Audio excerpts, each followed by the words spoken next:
Hello दोस्तों, नमस्कार, जय हिंद। मैं आपको आज बताऊंगा बीपीएससी पीटी की तैयारी हेतु महत्वपूर्ण पुस्तकों की सूची। क्योंकि हम सभी जानते हैं कि परीक्षा में सफलता प्राप्त करने के लिए हमें पढ़ना होगा, लेकिन पढ़ने से पहले यह जानना होगा कि हमें पढ़ना क्या है। और अगर यह जान गए कि हमें पढ़ना क्या है तो निश्चित तौर पर आप सेल्फ स्टडी करके भी बीपीएससी परीक्षा पास करके ऑफिसर बन सकते हैं। और पढ़ना क्या है, इसी चीज़ की जानकारी के लिए हम तमाम सारे स्कूल, कॉलेज, कोचिंग जाते हैं, अपने सीनियर से मार्गदर्शन लेते हैं, अपने गुरुजन से मार्गदर्शन लेते हैं, चीज़ों को समझते हैं और एक डिसाइड करते हैं बीपीएससी का जो क्वेश्चन पूछा गया है, प्रीवियस ईयर्स क्वेश्चन और उसके सिलेबस के आधार पर कि हमें कौन कौन सा टॉपिक पढ़ना है, और उस टॉपिक के आधार पर हम पढ़ना प्रारंभ करते हैं रूटीन बना के एक स्ट्रेटजी के माध्यम से। तो सबसे पहले ये जानकारी होना चाहिए। तो आइए हम आपको बताएंगे कि वह कौन कौन सी पुस्तकें हैं जो आपके बीपीएससी की तैयारी में ट्रम्प कार्ड साबित हो सकता है। अब बहुत सारे आजकल मार्गदर्शक पैदा हो गए हैं और जिन लोगों ने कभी बीपीएससी का परीक्षा तक नहीं दिया है वे लोग भी आज मार्गदर्शन दे रहे हैं। कुछ तो ऐसे हैं जो बताते हैं कि मात्र 3 ही किताब पढ़ना है, 2 ही किताब पढ़ना है और उसी से आप बीपीएससी पास कर जाएंगे। कोई कहता है कि हम तो बहुत सारी किताबें पढ़े हैं। निश्चित तौर पर ये सब अति रंजना है, लोग बढ़ा चढ़ा कर बोलते हैं। मैं आपको बताऊंगा कि सही क्या है और किन किन पुस्तकों को पढ़ना चाहिए, कितनी पुस्तकों को पढ़ना चाहिए। क्या हम ढेर सारी पुस्तकें खरीदें या 2-3 किताबें से ही काम चल जाएगा, इस पर आज समग्र विश्लेषण करूंगा इस संक्षिप्त वीडियो में। तो अंत तक आप देखिए, काफ़ी कुछ क्लियर कट हो जाएगा। क्योंकि हमारे पास बहुत सारे विद्यार्थियों का कॉल आता है, बहुत सारे हमारे अनुज हैं या तैयारी में लगे हुए मित्र हैं, वो बताते हैं कि सर किताब बताया जाए कि आज के बदलते परिवेश में जिस तरह से बीपीएससी का परीक्षा कठिन होता जा रहा है तो हम कौन सी किताब पढ़ें ताकि हमें बीपीएससी की परीक्षा आसानी से हम क्रैक कर लें। तो आप जितनी भी किताबें पढ़िए वैसी किताबों को पढ़िए, या एक किताब हो या 2 किताब हो जिसमें बीपीएससी का सिलेबस और बीपीएससी द्वारा पूछे गए क्वेश्चनों का टॉपिक मैच कर जाए। सबसे मूलभूत चीज़ यही है। तो इसी पर आज हमारा 20-25 मिनट का वीडियो रहेगा। आप धैर्यपूर्वक देखिए, सब कुछ क्रिस्टल क्लियर हो जाएगा। तो आज के सेशन में हम suggested books for BPSC PT में हम चर्चा करेंगे। और उसमें चर्चा क्या करेंगे, तो हमने एक सूची बनाया है, पुस्तकों की भी सूची बनाया है और पुस्तकों की सूची भी हमने प्राथमिकता के तौर पर बनाया है कि आपको किन किन पुस्तकों को प्राथमिकता देना है। प्रथम प्राथमिकता, द्वितीय प्राथमिकता, तृतीय प्राथमिकता। ठीक है, तो आगे हम चलेंगे तो क्या क्या है। तो कुछ पुस्तकें ऐसी है जो अनिवार्य रूप से हमें पढ़ना है, सभी को पढ़ना है, तो कुछ अनिवार्य पुस्तकों की सूची होगी। और उसके बाद विषयवार पुस्तकें, क्योंकि बीपीएससी में जो क्वेश्चन पूछा जाता है, जो इसका सिलेबस है, तो कई विषय होते हैं। जैसे हिस्ट्री होता है, हिस्ट्री भी चूँकि बहुत बड़ा है, उसके 3 भाग हैं, प्राचीन इतिहास, मध्यकालीन इतिहास, आधुनिक इतिहास। तो सभी के लिए अलग अलग विषयवार किताबें लेनी है। ठीक है, फिर साइंस है, साइंस में भी बायोलॉजिकल साइंस है, फिजिकल साइंस है, ज्योग्राफी है, भारत का भूगोल, विश्व का भूगोल। ठीक है, उसी तरह अर्थव्यवस्था है, राज्य व्यवस्था है, बिहार विशेष है, समसामयिकी है, गणित है। तो ऐसी विषयों की अलग अलग किताबें आपको खरीदने की ज़रूरत पड़ेगी। तो ये विषयवार पुस्तकों का भी हम वर्णन करेंगे, हम जिक्र करेंगे। और इनके कुछ सहयोगी पुस्तक, जैसे आप किसी विषय का पुस्तक लेते हैं, लेकिन कोई ज़रूरी नहीं है कि वो पुस्तक पूरी तरह से मानक हो और बीपीएससी में पूछे जाने वाले सारे प्रश्न का टॉपिक जो है उस किताब से मैच कर जाए। तो उसके लिए आपको सब्सिडरी बुक्स भी पढ़ना होगा। तो वो सब्सिडरी बुक्स की बात करते हैं। अब इन पुस्तकों में कुछ पुस्तक तो ऐसे होंगे जो टेक्स्ट बुक होंगे, एनसीईआरटी का होगा या फिर किसी राइटर के द्वारा लिखा गया बुक्स होगा, और कुछ गाइड बुक्स होंगे लुसेंट टाइप का, तो उसका भी हम जिक्र करेंगे। छोटी छोटी किताबों का भी महत्व होता है यहाँ। ठीक है, और पुस्तकों की प्राथमिकता कि आपको अगर इतिहास की ही 2-3 राइटर्स की पुस्तक है तो उसमें से आप प्राथमिकता किसे दें और कौन सी पुस्तक पर आपको ज़्यादा फोकस करना है, या अगर 2-3 पुस्तकों में से एक ही पुस्तक लेना है तो आपको प्रथम प्राथमिकता किसे दिया जाना चाहिए, इन सब चीज़ों पर हम गौर करेंगे। लेकिन क्या है कि एक डिस्क्लेमर है। डिस्क्लेमर ये है कि लोग कहते हैं कि बहुत अधिक पढ़ने वाले भी बहुत कमाल नहीं कर पाते हैं, और सही बात है, क्योंकि बीपीएससी यूपीएससी का परीक्षा इतना महत्वपूर्ण होता है, इतना मतलब टारगेट बेस्ड होता है कि आप ग्रंथ पढ़कर या किताबों को पढ़कर उस विषय वस्तु के ज्ञानी तो बन सकते हैं, ज्ञानवान बन सकते हैं, परंतु सफलता प्राप्त नहीं कर सकते हैं। तो आपको क्या है कि स्ट्रेटजी के साथ सेलेक्टिव पढ़ना है, और वही सब पढ़ना है जो कि इन परीक्षाओं में पूछे जाते हैं। क्योंकि पुस्तक तो काफ़ी मोटी होती है और उसमें लगभग 40 से 50% सिलेबस ऐसा होता है जो किसी खास पार्टिकुलर एग्जाम के लिए नहीं होता है। वो उस विषय के बारे में लिखा गया है, तो उस विषय के सारे टॉपिक्स को कवर किया जाता है, ताकि आप इतिहास, विज्ञान या राज्य व्यवस्था पढ़ रहे हैं तो सारा टॉपिक जो है आपका क्लियर हो जाए, तो इसलिए लिखा जाता है। लेकिन आप कोई पार्टिकुलर एग्जाम की तैयारी कर रहे हैं तो वहाँ पर जो उसका सिलेबस है, वो सिलेबस उस पुस्तक में टच कर रहा है, जहाँ भी टच कर रहा है तो केवल हमें उन्हें पढ़ना है। तो यहाँ पर सेलेक्टिव होना जरूरी है। अधिक पढ़कर कोई ज्ञानी हो सकता है, लेकिन बीपीएससी यूपीएससी का एग्जाम अगर निकालना है तो आपको चयनात्मक पढ़ना होगा, सही चीज़ पढ़ना होगा, सही दिशा में मेहनत करना होगा। तो एक कहावत इस संदर्भ में है कि हम अधिक ना पढ़ें, और अगर एक ही विषय की 10 किताबें आप पढ़ते हैं तो उससे बेहतर है कि एक ही किताब को 10 बार पढ़ लिया जाए। तो इस डिस्क्लेमर को पहले देखते हैं और उसके जो यथार्थ है, ठीक है, उसकी जो प्रामाणिकता है इस कथन की, या उसकी जो वास्तविकता है उसकी भी हम जांच करेंगे। तो सबसे पहले आप डिस्क्लेमर देखिए। इस डिस्क्लेमर को थोड़ा सा मैंने चेंज किया है। ये डिस्क्लेमर ये है कि एक ही विषय की 10 पुस्तकों को पढ़ने से बेहतर है कि किसी एक मानक पुस्तक को, यहाँ मानक पुस्तक का जो कहावत है, ये मानक शब्द का जिक्र नहीं किया गया था, तो किसी एक मानक पुस्तक को 10 बार पढ़ लिया जाए। यानी किसी एक ही विषय की 10 पुस्तकों को पढ़ने से अच्छा है कि किसी एक स्टैंडर्ड बुक्स को पढ़ लिया जाए। अब सवाल उठता है कि ये स्टैंडर्ड बुक्स है कौन सा ऐसा बुक है जिसको कि हम स्टैंडर्ड माने। तो मैं लिटरली कहता हूँ कि सिविल सर्विसेज की अगर आप तैयारी कर रहे हैं तो दुनिया में कोई ऐसा बुक है ही नहीं जो बिल्कुल स्टैंडर्ड हो, और यूपीएससी बीपीएससी की जो प्रश्न पूछने का जो रणनीति है, जो स्टाइल है, जो प्रकृति है, उस पर पूरी तरह से खरा उतरता हो। तो निश्चित तौर पर कोई एक बुक पढ़ने से आपका यूपीएससी या बीपीएससी क्लियर नहीं होगा, ठीक है। इसके लिए आपको किताबें पढ़नी पड़ेंगी, कई किताबों को पढ़ना पड़ेगा, परंतु किताबों का जखीरा भी जमा नहीं करना है। आप हर विषय का 1 या 2 किताबें खरीद सकते हैं। उससे क्या होगा कि आपका अगर टॉपिक उन किताबों में मैच कर रहा है, उसी को आप बार बार पढ़िए, उसी से नोट्स बनाइए, और जहाँ जहाँ किताबों की एक दायरा होती है वो अगर समझ में नहीं आता है तो आप सीनियर से गाइड ले सकते हैं। तमाम सारे इंटरनेट पर मटेरियल्स पड़े हुए हैं, वहाँ से भी आप देख सकते हैं। यूट्यूब से थोड़ा सावधान रहना है। यूट्यूब को देखने से भी आपका नज़रिया जो है वो चयनात्मक होना चाहिए कि यूट्यूब पर आप वही देखें जो आप देखना चाहते हैं। ऐसा ना हो कि यूट्यूब जो आपको दिखाना चाहता है वो आप देखें। यहाँ एक सावधान रहने की ज़रूरत है। तो कोई भी एक स्टैंडर्ड पुस्तक तो चूँकि मिलेगा नहीं, तो इसलिए स्टैंडर्ड बुक्स की तलाश के लिए हमें क्या करना पड़ेगा? तो करना ये पड़ेगा कि आपकी जो परीक्षाएं हैं, जो आपकी क्वेरी है, जो आपका क्यूरियोसिटी है कि बीपीएससी पीटी परीक्षा पास करना है तो किन किन पुस्तकों को हमें पढ़ना पड़ेगा, उसको आज हम समाधान कर देते हैं। तो आइए चलते हैं हम जो पुस्तकों का लिस्ट तैयार किए हैं उस लिस्ट की ओर।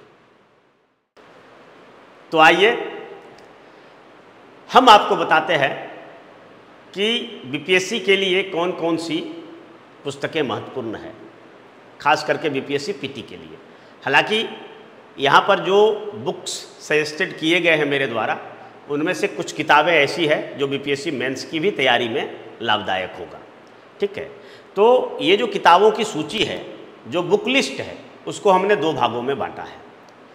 पहला भाग हम वैसी पुस्तकों को रखे हैं जो कि टेक्स्ट बुक है या गाइड्स बुक है और वो सभी के लिए ज़रूरी है। यानी ये ओवरऑल सुपर बुक्स कह सकते हैं कि सुपर बुक्स है जो पूरे इंटायर आप बीपीएससी तैयारी कर रहे हैं, यूपीएससी तैयारी कर रहे हैं, बीएसएससी कर रहे हैं, बीपीएसएससी कर रहे हैं, या इंडिया की कोई भी एग्ज़ाम जो कम्पिटिटिव एग्ज़ाम है, जनरल कंपटीशन की तैयारी कर रहे हैं, तो सभी के लिए लाभदायक है। ठीक है, तो ये बीपीएससी के लिए भी लाभदायक है। तो बीपीएससी पीटी के लिए ऐसे 4 किताबों का हमने लिस्ट बनाया है जो कि अनिवार्य पुस्तक है, एकदम कंपलसरी है। और इन कंपलसरी बुक्स में देखें तो सबसे पहला जो नाम आता है वो सबसे पहला नाम है लुसेंट सामान्य ज्ञान। लुसेंट सामान्य ज्ञान ये जीके का पुस्तक है, पूरा वर्ल्ड फेमस पुस्तक है। बहुत सारे तो बीपीएससी या फिर बिहार की परीक्षाओं की तैयारी करने वाले जो इंजीनियर लोग हैं, जो दुबई में काम करते हैं, अमेरिका में काम करते हैं, वहाँ भी इस पुस्तक को साथ में ले जाते हैं। और तमाम सारे जो बिहार के या हिंदी पट्टी के जो लोग हैं, बंगलोर में नौकरी करते हैं, हैदराबाद में करते हैं, चेन्नई में करते हैं या कहीं भी करते हैं, तो इस बुक्स को, ये लुसेंट बुक को ज़रूर रखते हैं। तो काफ़ी लीजेंडरी बुक्स है। हालांकि इस बुक की भी अपनी लिमिटेशंस है, अपनी सीमाएं हैं कि एक ही बुक में, एक मीडियम दर्जे का बुक में बहुत सारी चीज़ों का समावेश नहीं किया जा सकता है, लेकिन निश्चित तौर पर परीक्षा के लिए उपयोगी जो फैक्ट्स हैं उसका इतना बढ़िया विवरण प्रस्तुत किया गया है वन लाइनर के रूप में कि हर कोई इस किताब को पढ़ के मुरीद हो जाता है। तो मैं भी सजेस्ट करना चाहूँगा कि लुसेंट का एक जीके आपके पास होना ही चाहिए, और रहता ही है, अमूमन सबके पास रहता है, हर विद्यार्थी के पास रहता है। तो अगर है तो खरीदने की ज़रूरत नहीं है, परंतु अगर अधिक पुराना है तो नए वाला वर्जन आप ले लें। ठीक है, नया वर्जन में काफ़ी कुछ ऐड किया गया है, चेंज किया गया है। सबसे बड़ी बात इस किताब का महत्ता इस बात में है कि इसका लगातार अपडेटेशन भी होते रहता है। ठीक है, और एक जो है उसी के साथ लुसेंट सामान्य विज्ञान, लुसेंट जनरल साइंस, ये हिंदी इंग्लिश दोनों में किताब आती है, तो इस किताब को भी आपको ले लेना चाहिए। ठीक है, क्योंकि ये किताब भी काफ़ी महत्वपूर्ण किताब है और साइंस का पूरा सोर्स पोर्शन ये कंप्लीट कर देगा।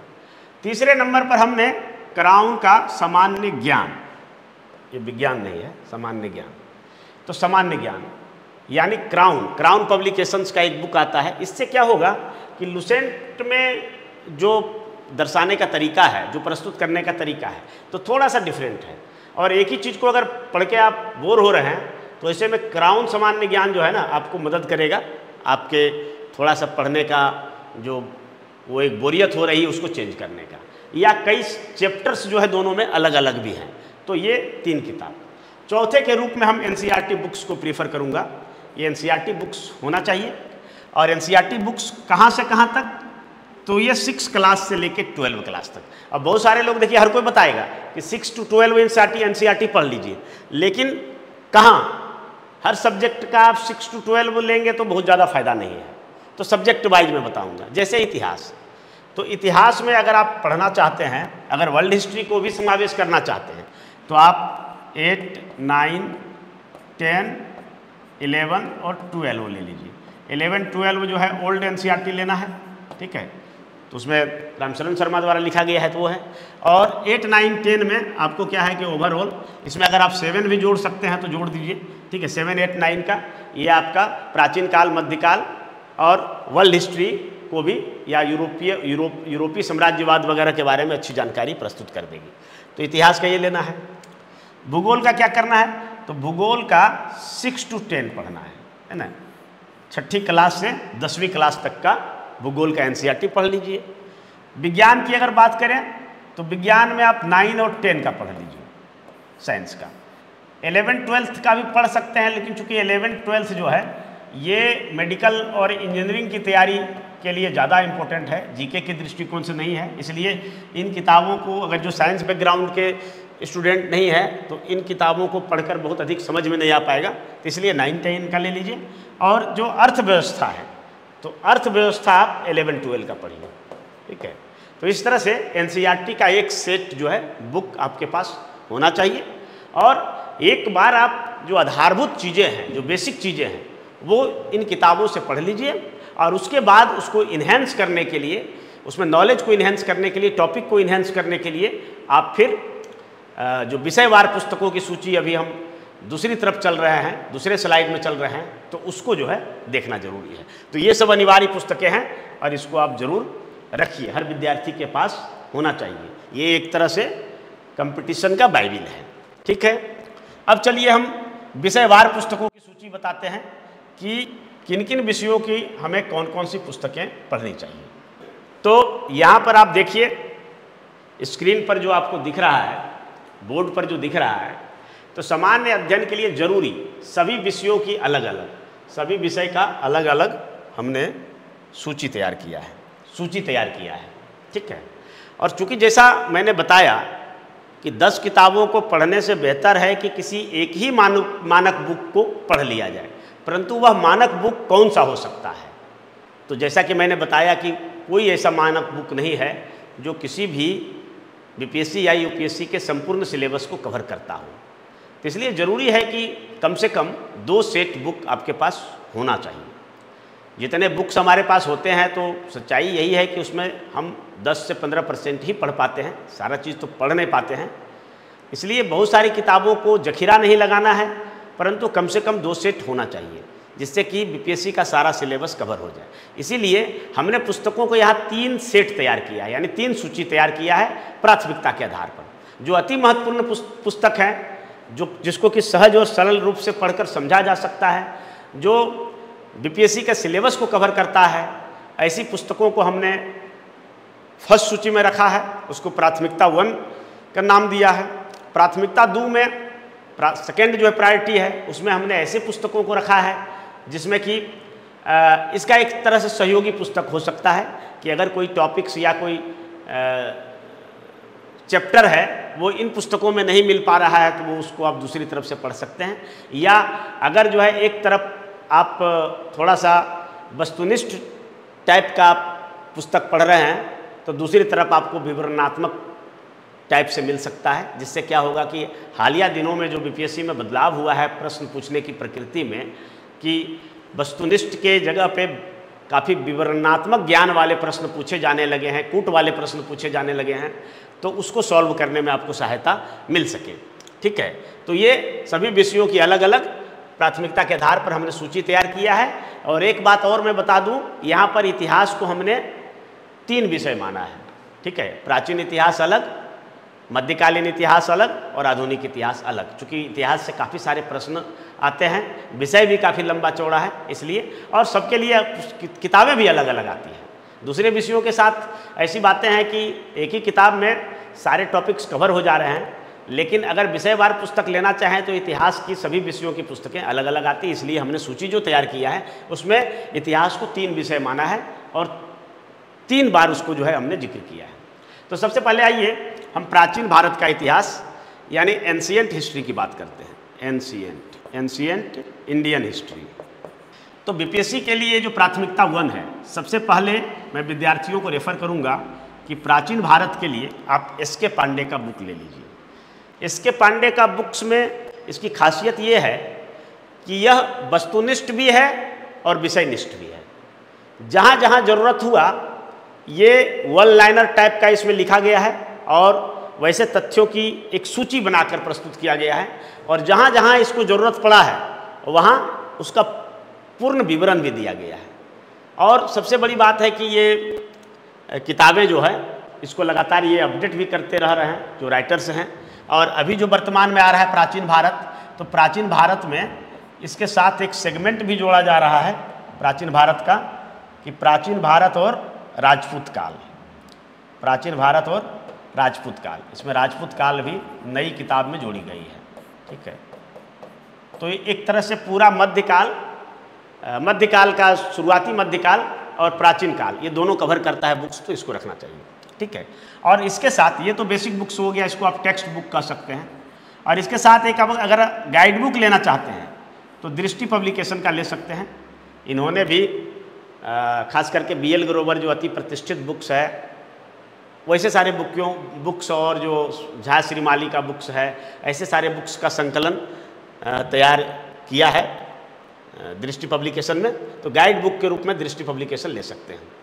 अगर प्राथमिकता 2 की बात करें तो यहाँ पर प्राचीन भारत का इतिहास रामशरण शर्मा जिन्होंने एनसीईआरटी भी लिखा है, तो इनके बुक को हम पढ़ने के लिए हम सलाह देंगे। इससे आप प्राचीन इतिहास के उन सभी पहलुओं को अच्छी तरीके से जान जाएंगे कि किस तरह से प्राचीन भारत का इतिहास लिखा गया और क्या सच है। ठीक है, तो ये 2 सेट काफ़ी है, ये 2 सेट ले सकते हैं। और अगर किसी को लगता है विद्यार्थी को कि चलिए हम ये सेट ले लिए और इसको हम नहीं लेना चाहते हैं, तो आपके लिए एक तीसरा सूची भी तैयार किया गया है और उसके अनुसार से देखें तो प्राचीन भारत का इतिहास का एक मैं महत्वपूर्ण पुस्तक का जिक्र करूंगा कि जो नए विद्यार्थी हैं जिनको इतिहास के बारे में बहुत अधिक नॉलेज नहीं है, क्योंकि मैं भी साइंस का विद्यार्थी था और जब इतिहास पढ़ना शुरू किया तो इस किताब ने काफ़ी हमको हेल्प किया था। और वो किताब है प्राचीन भारत का इतिहास और राइटर हैं A.K. मित्तल। ठीक है, ये पुस्तक भी प्राचीन भारत के इतिहास पर अच्छा प्रकाश डालता है, काफ़ी सारगर्भित तरीके से लिखा गया है ये पुस्तक। और अगर जो है आप एनसीईआरटी बढ़िया से पढ़ लिए और उसी का आप मॉडुलर वर्जन खोजते हैं तो प्राचीन भारत का अरिहंत पब्लिकेशन ने भी एनसीईआरटी नोट्स करके निकाला है, और पहले तो एक बार पुराना निकाला था, अब नया भी इसका आ गया है, तो इसको आप ले सकते हैं। तो ये प्राचीन भारत की कहानी हुई। तो आ जाइए मध्यकालीन भारत यानी medieval history, medieval Indian history का हम चर्चा करते हैं। और इसमें कौन कौन सी बुक पढ़नी है, आपको पढ़ना है, उसका मैं सजेशन आपको देता हूँ।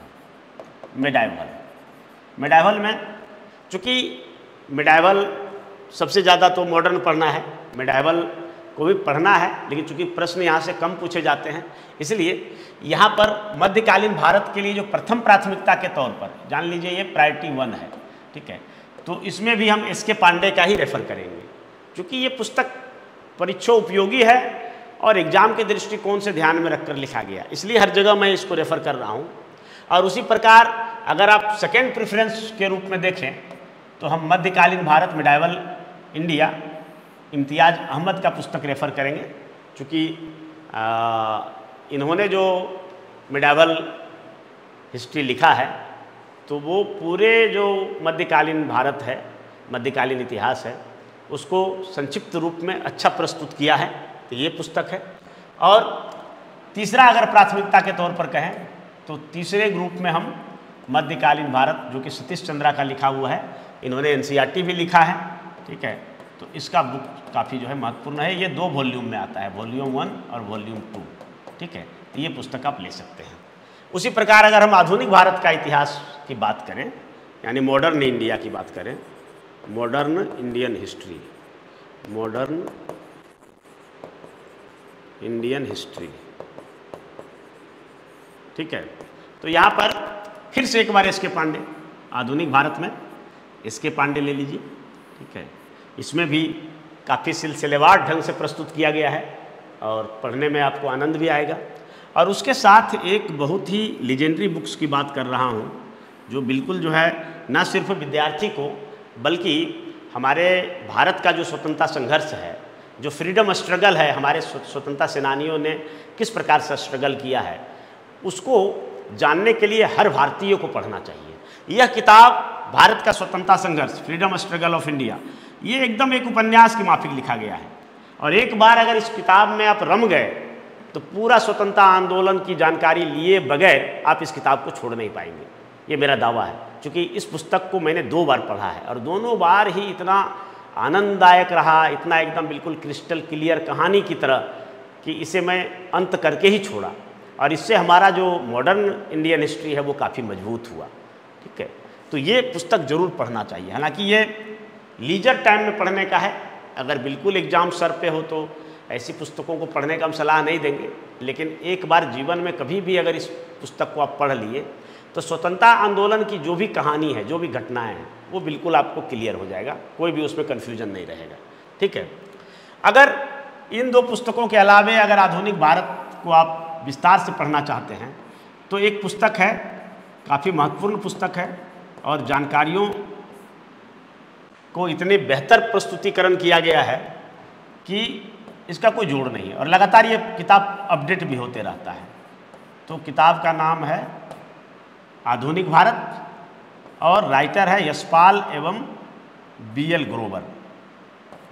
ठीक है, ये पुस्तक आप ले लीजिए, ठीक है। ये रहना ही रहना चाहिए। इसमें तमाम सारे जो अंग्रेजी राज्य की स्थापना, मुगल साम्राज्य का पतन और अंग्रेजी राज्य के खिलाफ जो हमारे भारतीय प्रतिक्रिया है, जो भी जनजाति किसान विद्रोह है, उन सब चीज़ों का बहुत अच्छे ढंग से प्रस्तुतिकरण किया गया है। और उसके बाद जो स्वतंत्रता आंदोलन की घटनाएं हैं उसको चरणबद्ध तरीके से, और जो संवैधानिक विकास हुआ है उसको भी चरणबद्ध तरीके से प्रस्तुत किया गया है। बहुत ही सुंदर किताब है, इसको आप ले लीजिए। किताब के अलावा इनमें से कोई एक आप छोड़ना चाहते हैं, या आप ये छोड़ना चाहते हैं, या आप ये छोड़ना चाहते हैं, तो दूसरे सेट के रूप में अब प्राथमिकता 3 पर जा सकते हैं। आधुनिक भारत, राजीव अहीर, काफ़ी प्रतिष्ठित पुस्तक है, स्पेक्ट्रम के नाम से भी फेमस है, चूँकि स्पेक्ट्रम जो पब्लिकेशन है वही इसको निकालता है। राजीव अहीर स्वयं यूपीएससी एस्पिरेंट रह चुके हैं, इन्होंने यूपीएससी क्लियर भी किया था, और इन्होंने जो अपना नोट्स तैयारी में बनाया था उसी को एक पुस्तक के रूप में छाप दिया, ठीक है। ये काफ़ी हाई डिमांड वाले पुस्तक है, तो इसको भी आप रख सकते हैं।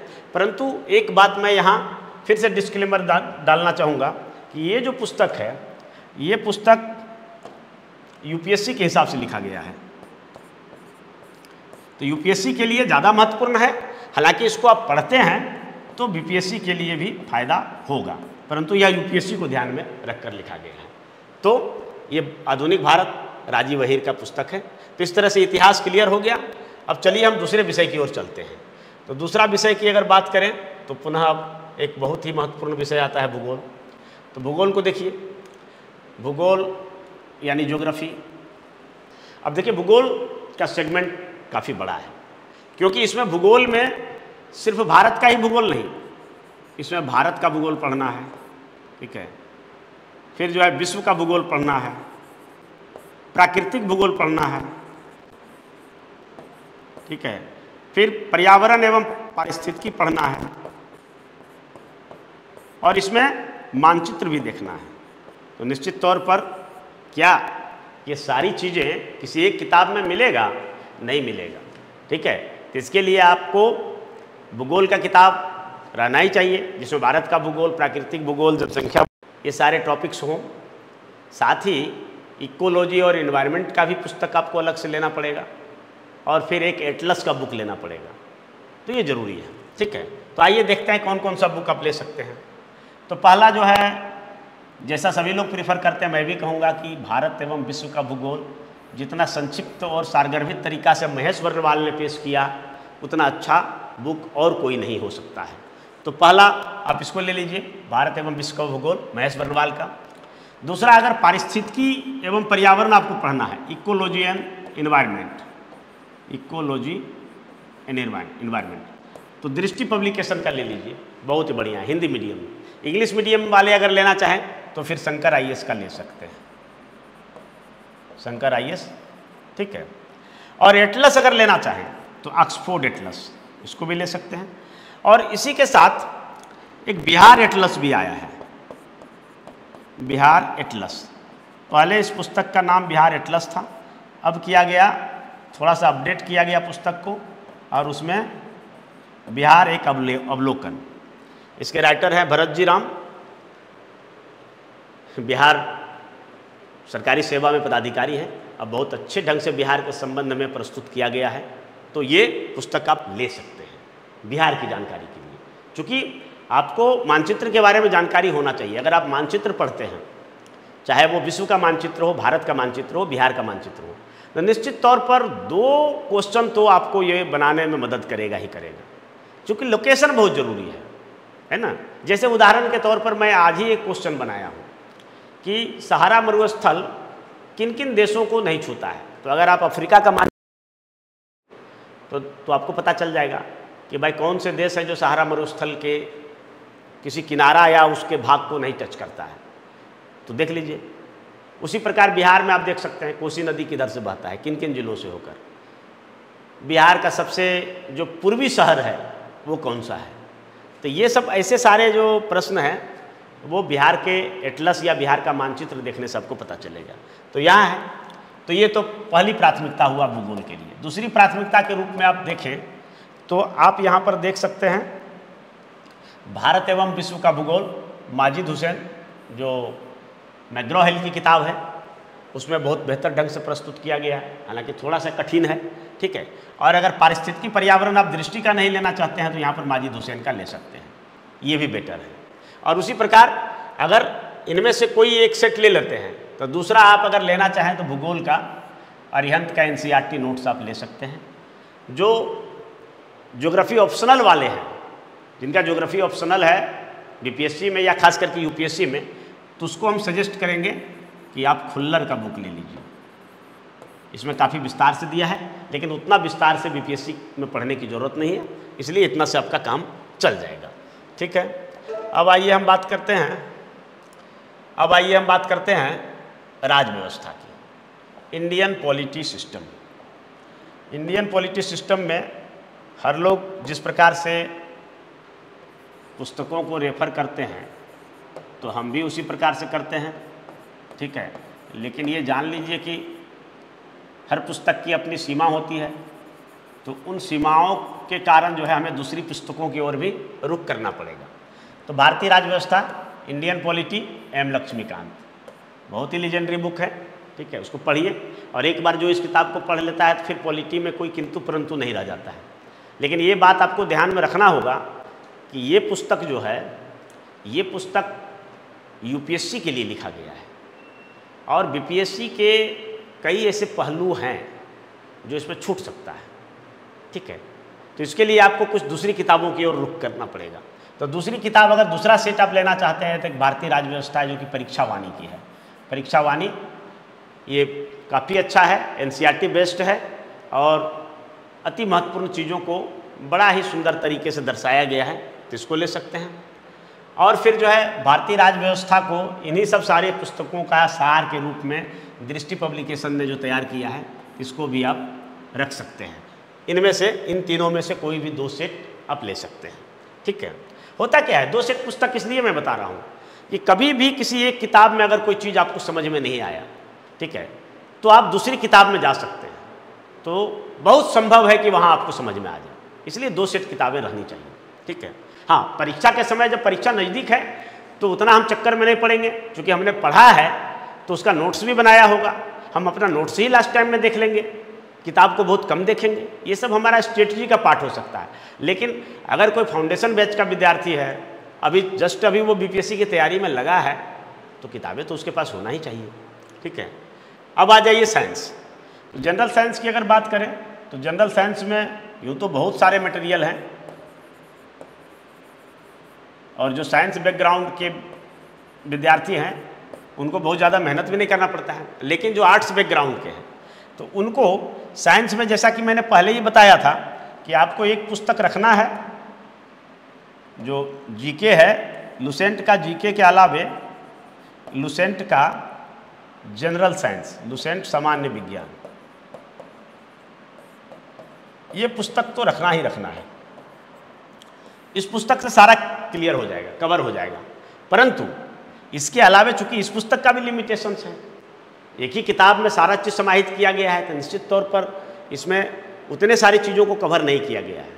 और ऐसे में यदि आप एक बुक्स के तौर पर थोड़ा सा विस्तार से पढ़ना चाहते हैं तो जीव विज्ञान परीक्षा वाणी का, ये चूँकि साइंस को हम दो भाग में बांट रहे हैं, ये बायोलॉजिकल साइंस है, बायोलॉजिकल साइंस को आप परीक्षा वाणी इसमें ले लीजिए, और दूसरा जो फिजिकल साइंस है जिसमें भौतिक और रसायन आते हैं, ठीक है।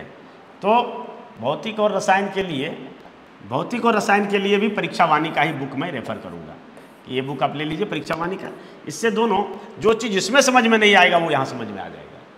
हम एकदम क्लियर कहना चाहते हैं, ठीक है। तो ये दो पुस्तकों का सेट ले लीजिए। और अगर चाहते हैं कि ये ना ले, इसके अलावे कोई अगर आप दूसरा प्रेफरेंस पर जाना चाहते हैं तो सामान्य विज्ञान का अरिहंत ले लीजिए। ये एनसीईआरटी नोट्स करके आ रहा है और काफ़ी अच्छे ढंग से लिखा है, तो इसको आप ले सकते हैं। उसके बाद एक और पुस्तक तीसरे, हालांकि यहाँ से आपका काम चल जाएगा इतना, लेकिन एक तीसरा सेट का जो बुक है, चूँकि मैंने 3 सेट आपको बताया है कि 3 सेट मैं बताऊंगा जिनमें से कोई भी 2 सेट आप ले सकते हैं, तो एक तीसरा सेट के रूप में हमने एक ऐसे पुस्तक को रखा है जो जनरल साइंस से थोड़ा सा आगे, जो साइंस के जो एडवांस पोर्शन है, जो साइंस के अनुप्रयोग हैं, जो साइंस के एप्लीकेशंस हैं, जो खास करके ह्यूमन वेलफेयर के लिए काफ़ी महत्वपूर्ण है, तो ऐसे पुस्तकों में से एक पुस्तक है विज्ञान एवं प्रौद्योगिकी यानी साइंस एंड टेक्नोलॉजी, और ये टाटा मैग्रो हिल की किताब है। टाटा शब्द हट गया, मैग्रो हिल कहिए, तो ये रवि पी अग्रहरि का है, मैग्रो हिल की पुस्तक है। इस पुस्तक को अगर आप लेते हैं तो इस पुस्तक में जो इधर से नहीं हो पाएगा वो पीटी का तैयारी हो जाएगा और साथ ही साथ आपका मेंस का भी तैयारी हो जाएगी। तो काफ़ी महत्वपूर्ण पुस्तक है रवि पी अग्रहरि का, इसको आप ले लीजिए, इसको ले ही लीजिए, ठीक है ना, क्योंकि ये मेंस की भी तैयारी करना है तो ये जरूरी है, ठीक है। चलिए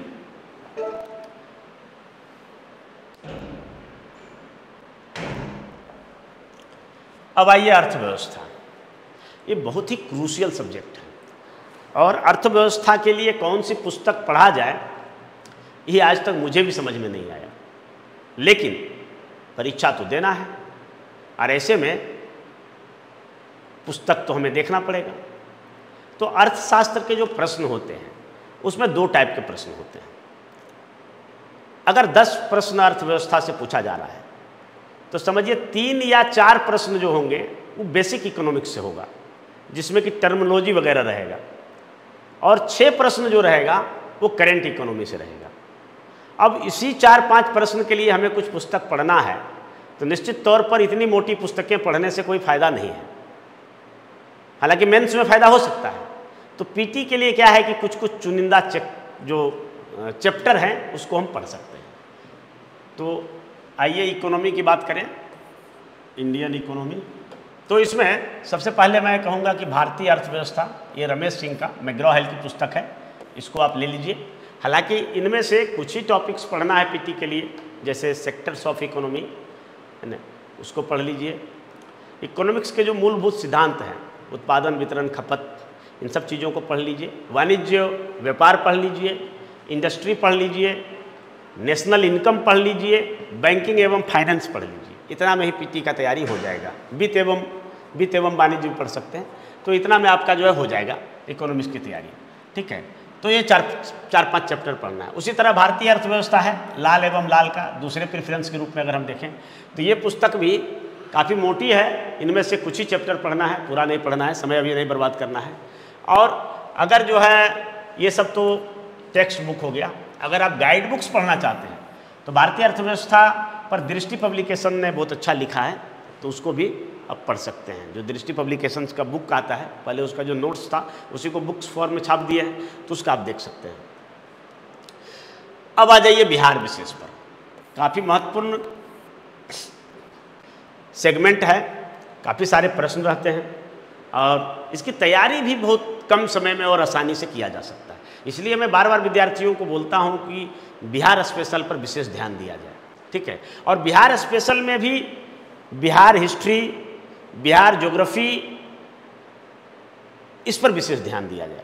बिहार हिस्ट्री में आप बिहार का भी प्राचीन इतिहास, मगध साम्राज्य वगैरह को देख सकते हैं, पाल प्रतिहार, इन सब चीज़ों को देख सकते हैं, मध्यकाल देख सकते हैं, आधुनिक काल देख सकते हैं, ठीक है। उसी प्रकार बिहार की ज्योग्राफी में बिहार की प्राकृतिक विभाजन देख सकते हैं, बिहार की नदियों के बारे में पढ़ सकते हैं, बिहार की मिट्टियों के बारे में पढ़ सकते हैं, बिहार का जो औद्योगिक पिछड़ापन है उसको समझ सकते हैं, देख सकते हैं। तो ये सारा चीज़ जो है ना, उसके अतिरिक्त बिहार से कई सारी चीज़ें होती हैं, जैसे बिहार के पर्व त्यौहार, बिहार के नृत्य, बिहार के प्रमुख दर्शनीय स्थल, बिहार के जो गीत संगीत हैं, बिहार के जो कला और संस्कृति है, उन सब चीज़ों के बारे में आप संकलन, बिहार का प्रशासनिक डिवीज़न, फिर जनगणना संबंधी आंकड़े, ये सब सारा चीज़ आप देख सकते हैं, ठीक है। तो ऐसे पुस्तकों का संकलन कहाँ मिल सकता है? ऐसे पुस्तकों का संकलन मैं अगर कहूँ कि एक ही किताब अगर आप खरीदना चाहते हैं तो क्राउन का बिहार सामान्य ज्ञान ले लीजिए, हिंदी अंग्रेजी दोनों में लिखा गया, बहुत ही बेहतरीन पुस्तक है, ठीक है। इसी से सारा हो जाएगा आपका। लेकिन आप चाहते हैं टेस्ट बदला जाए तो आप बिहार एक परिचय ले सकते हैं, इम्तियाज़ अहमद का काफ़ी पुरानी बुक है, लेकिन इसके साथ इसका ड्रॉबैक ये है कि ये पुस्तक लंबे समय से अपडेट नहीं हुआ है, वही सारी पुरानी चीज़ें हैं इसमें लिखा हुआ, इसलिए आजकल के विद्यार्थी इसको नहीं पढ़ते हैं। लेकिन अगर बेसिक चीज़ पढ़ना है तो ये किताब बेस्ट है। उसके बाद तीसरा में जाना चाहते हैं कि इन दिनों के अलावे, तो एक हमने हाल फिलहाल में देखा है कि घटना चक्र का बिहार तथ्य सार एक निकाला है। इसमें क्या है कि बिहार के जो बेसिक चीज़ हैं उसके साथ साथ समसामयिक घटनाओं का भी अच्छा विवरण प्रस्तुत किया है, इसको देख सकते हैं। या फिर क्रॉनिकल पब्लिकेशन ने बिहार के समसामयिकी से लगभग 700-800 प्रश्नों की एक सूची बनाई है, तो इसको भी देखा जा सकता है। इससे अभी रिसेंटली जो विद्यार्थियों को काफ़ी फायदा होगा कि इधर मान लिया जाए क्राउन सामान्य ज्ञान से ये बेसिक आपका कंप्लीट हो जाएगा, और अगर आप चाहते हैं कि हमारा बिहार का करंट भी क्लियर हो तो ये क्रॉनिकल का बुक्स आप ले सकते हैं, ये काफ़ी महत्वपूर्ण है। ठीक है बिहार। अब आ जाइए हम बात करेंगे समसामयिक करंट अफेयर्स। जैसा कि आप जानते हैं हाल के दिनों में जो बीपीएससी में बदलाव हुआ है, बदलाव ये हुआ है कि करंट अफेयर्स का क्वेश्चन काफ़ी डीप पूछा जा रहा है। काफ़ी सारे स्थानीय जो बिहार की स्थानीय घटना है या बिहार सरकार द्वारा जो इनिशिएटिव लिया गया है वहाँ से सवाल पूछे जा रहे हैं, और सवाल भी कम नहीं रह रहे हैं। यानी कम से कम आप 30 सवाल का तो एक्सपेक्टेशन कर ही सकते हैं। कभी कभी 25 सवाल भी पूछे गए हैं, परंतु कभी कभी 37 सवाल भी पूछे गए हैं। अब ये इतना बड़ा जो सेगमेंट है, अब विद्यार्थी यहाँ बहुत बुरी तरीके से गच्चा खाते हैं। क्यों खाते हैं? तो समस्या यह है कि विद्यार्थी साल भर करंट अफेयर्स पढ़ते नहीं हैं, और अगर पढ़ते भी हैं तो उसका नोट्स नहीं बनाते हैं, उसका संकलन तैयार नहीं करते हैं। अगर रोजाना न्यूज़पेपर पढ़ा जाए और मंथली मैगजीन पढ़ा जाए और जो भी घटना है करंट अफेयर्स का उसका एक संकलन हम अलग से कॉपी बना के और उसमें तैयार करते जाएं, तो उसका रिवीजन करने में पूरा साल भर के करंट अफेयर्स को रिवीजन करने में 6 से 7 घंटा से अधिक नहीं लगेगा, और इसमें सारा आपका क्वेश्चन पकड़ा जाएगा। लेकिन विद्यार्थी करते क्या है? बोझ घड़ी कोहड़ा रोकते हैं। तो ऐसे में अब कैसे तैयारी किया जाए? तो ऐसे में आपको कुछ पुस्तकों का सहारा लेना पड़ेगा, और कुछ चीज़ों के लिए आपको वेबसाइट पर जाना पड़ेगा, नेट खंगालना होगा, और कुछ चीज़ों के लिए जो स्पेसिफिकली, जैसे कि मैंने अभी बताया कि किस तरह से क्रॉनिकल ने बिहार के करंट अफेयर्स पर एक संकलन तैयार किया है, उस तरह का अगर बुक्स मिल जाता है, चाहे छोटा छोटा बुक्स भी क्यों ना हो। कुछ तो बुक्स ऐसे हैं जो 25-30 रुपया में भी मिलता है, तो वहाँ भी वो लोग निकालता है, मतलब समसामयिकी घटनाओं पर, बिहार की घटनाओं पर। वैसे पुस्तकों का इसमें संदर्भ पब्लिकेशन है, ये भी निकालते हैं, तो उसको पढ़ना जरूरी है। आजकल हम मार्केट में देख रहे हैं कि किसी विद्यार्थी ने जो पेपर का कटिंग्स रखा था उसी को बुक्स के रूप में छपवा दिया, और काफ़ी सारे वो बिक रहे हैं, खूब पैसे आ रहे हैं उन्हें। तो आप भी उनको पैसे बनाने में सहयोग कर सकते हैं। यदि आपने वर्ष भर न्यूज़पेपर नहीं पढ़ा है तब, और अगर वर्ष भर न्यूज़पेपर पढ़ा है, संकलन तैयार किया है, समाचारों की दुनिया में रहे हैं, तो विशेष करने की ज़रूरत नहीं है। मैं जिन पुस्तकों को बता देते हैं उसको आप कर लीजिए। ठीक है। तो पहला है मैगजीन। तो मैगजीन तो ये तो चूँकि साल भर पिछले कम से कम 15 महीने का है ना, आज से अभी सितंबर है, तो सितंबर है तो अक्टूबर का अगर प्रतियोगिता दर्पण से ले लें तो पीछे 15 महीना का, यानी कम से कम जून 2023 से अब तक का प्रतियोगिता दर्पण पूरा पढ़ जाइए, और सिर्फ पढ़ ही नहीं जाइए बल्कि उसका एक संकलन भी तैयार कीजिए। ये आपके परीक्षा में काफ़ी महत्वपूर्ण होगा, क्योंकि मैंने भी जब परीक्षा दिया था तो यही करता था। पिछले साल भर के जो प्रतियोगिता दर्पण हैं उनका क्वेश्चन का संकलन तैयार करता था, क्योंकि मेरा जो उद्देश्य रहता था, हम जो संकलन तैयार करते थे वो हम अपने विद्यार्थी या अपने जो अनुज हैं उनको दे देते थे तैयार करके, और तैयार करके दे देते थे, उसी में हमारा भी तैयारी हो जाता था। तो चलिए ये प्रतियोगिता दर्पण के मैगजीन को लीजिए। और अगर कोई ईयर बुक लेना चाहते हैं, ईयर बुक, अगर प्रतियोगिता दर्पण के सभी किताब को आप सभी मंथली मैगजीन को पढ़ लिए हैं, तो ईयर बुक में एक पतली सी एक हम ईयर बुक आपको सजेस्ट करेंगे जो काफ़ी पॉपुलर है, स्पीडी करंट अफेयर्स। ये जो है ये 2024 का अद्यतन वर्जन ले लीजिए, इससे आपका हो जाएगा। यदि ये है तो इसके साथ इसको हम रखे हैं। ठीक है। और न्यूज़पेपर तो पढ़ना ही पढ़ना है, लेकिन न्यूज़पेपर है कि अब पढ़ने से फ़ायदा नहीं है। अब जो न्यूज़पेपर पढ़ेंगे वो फायदेमंद होगा या इंटरव्यू के लिए फ़ायदेमंद होगा। आप पीछे अगर साल से न्यूज़पेपर पढ़ रहे हैं, पिछले साल से ही पढ़ रहे हैं, तो वो आपके लिए फ़ायदेमंद है। ठीक है। अब दूसरे वर्जन के रूप में, दूसरे सेट के रूप में आप लेना चाहते हैं, ये तो प्राथमिकता 1 हो गया। दूसरी प्राथमिकता की ओर चलें, तो मैगजीन में यहाँ दृष्टि करंट अफेयर्स हम प्रीफर करेंगे, परंतु एक शर्त है कि दृष्टि करंट अफेयर्स तभी हम रेफर करेंगे जब आपके पास प्रतियोगिता दर्पण के सभी मैगजीन नहीं हो। तो ऐसे में आप इसके साथ प्लस कर लीजिए कि प्रतियोगिता दर्पण का एक अतिरिक्तांक आता है समसामयिकी का।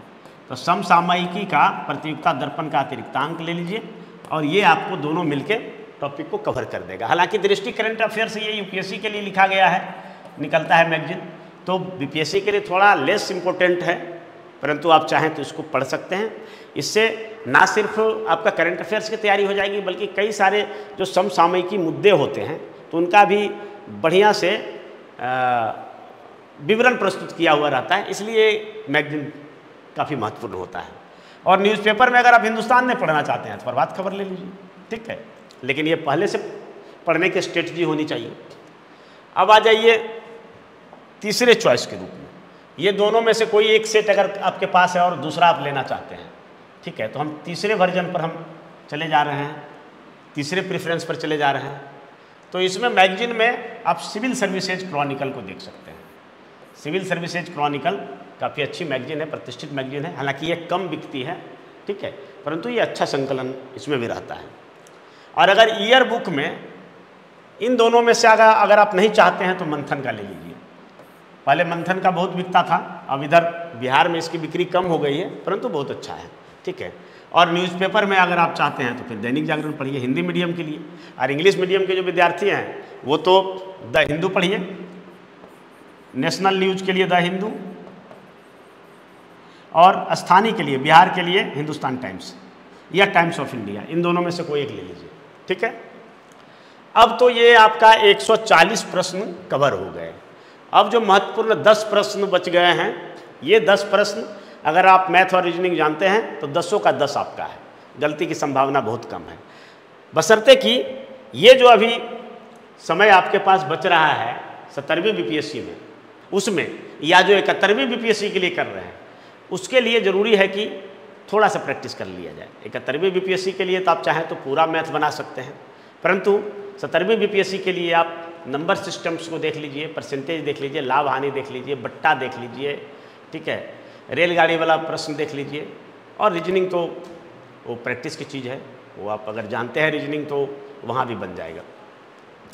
तो ये गणित एवं तर्क शक्ति, मैथ एवं रीजनिंग, ये जो सेगमेंट है, इसके लिए भी कुछ किताब अगर आप लेना चाहते हैं तो आर.एस. अग्रवाल तो सबसे मस्ट है, एकदम लीजेंडरी बुक्स है। इसी पुस्तक से हमने भी मैथ सीखा था, ठीक है, काफ़ी महत्वपूर्ण पुस्तक है, इसी एक से हो जाएगा।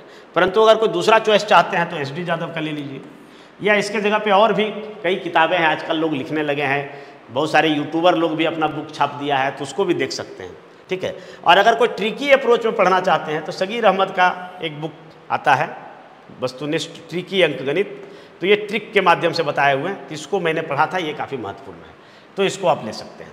और हमारा एक सलाह रहेगा, जब भी आप बीपीएससी परीक्षा देने जाएं तो ये जो अंकगणित है उसको पहले ही बना लेना चाहिए। पहले मतलब कि आपको बीच में बना लेना चाहिए, आप 50 प्रश्न पहले बना लीजिए और फिर 10 नंबर का मैथ बना लीजिए, और उसके बाद फिर जो है शेष प्रश्नों को आप हल कीजिए। चूँकि नेगेटिव मार्किंग्स है, आपको सोच समझ के मारना है, लेकिन इतना भी कम नहीं बनाना है कि आप क्वालिफाइंग से भी कम बनाएं।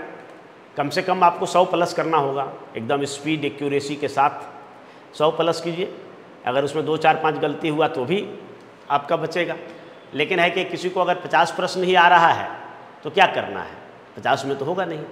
आपको क्वालिफाई करने के लिए कम से कम 90-95 नंबर लाना होगा माइनस मार्किंग में, तो आपको उसी हिसाब से बनाना है कि गलती होते होते भी उतना बचे, है ना। और माइनस मार्किंग में तुक्का भी नहीं लगाना है, और काफ़ी क्रूशियल हो गया है पहले की अपेक्षा आज का एग्ज़ाम, तो देखना है, ठीक है।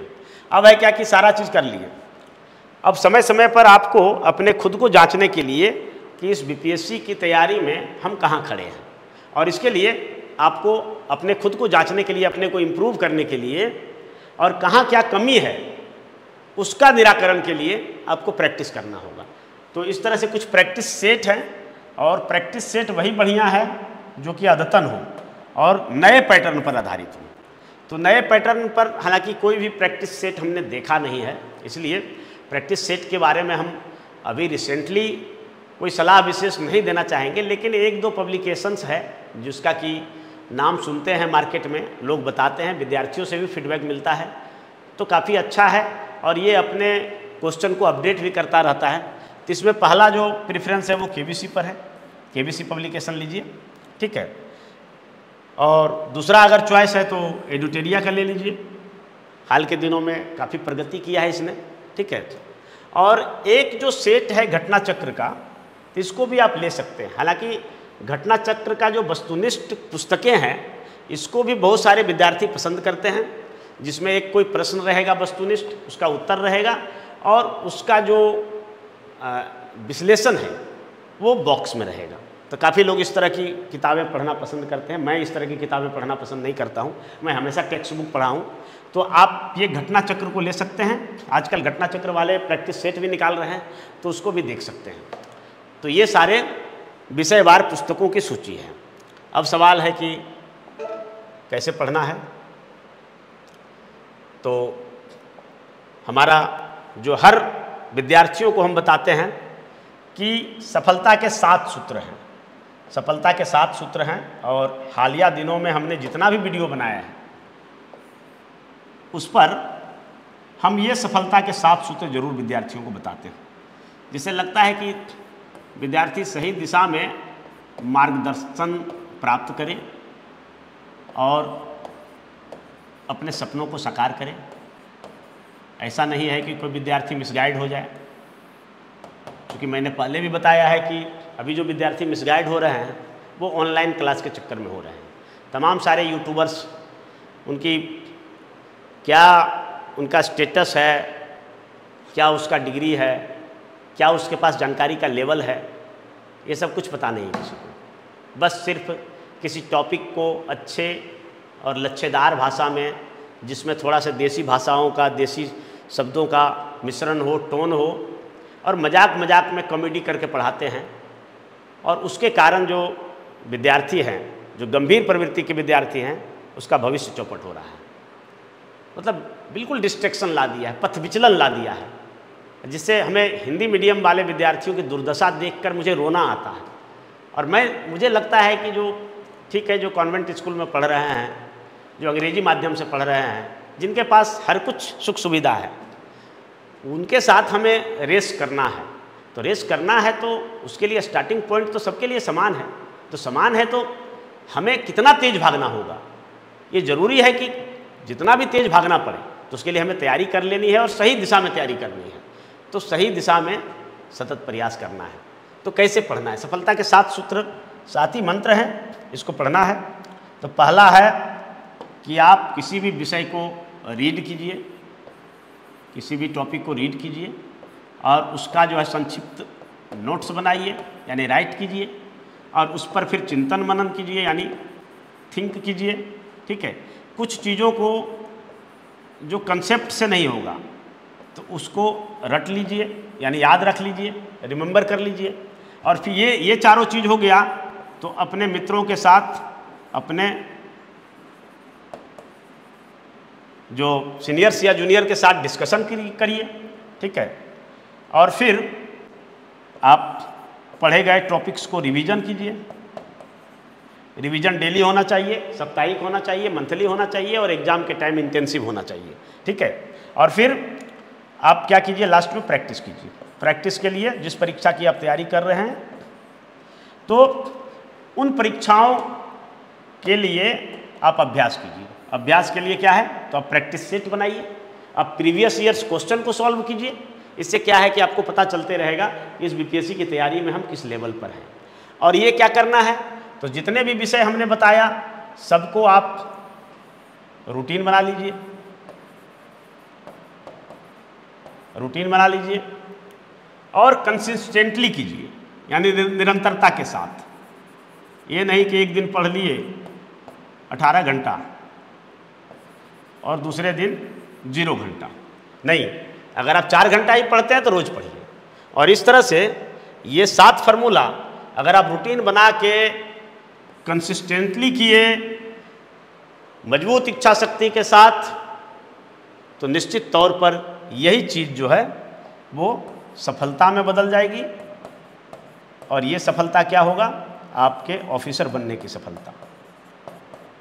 ऑफिसर बन जाएंगे यानी आपका सपना साकार हो जाएगा, और ये सपना जो है आपके जीवन की गुणवत्ता को बढ़ा देगा।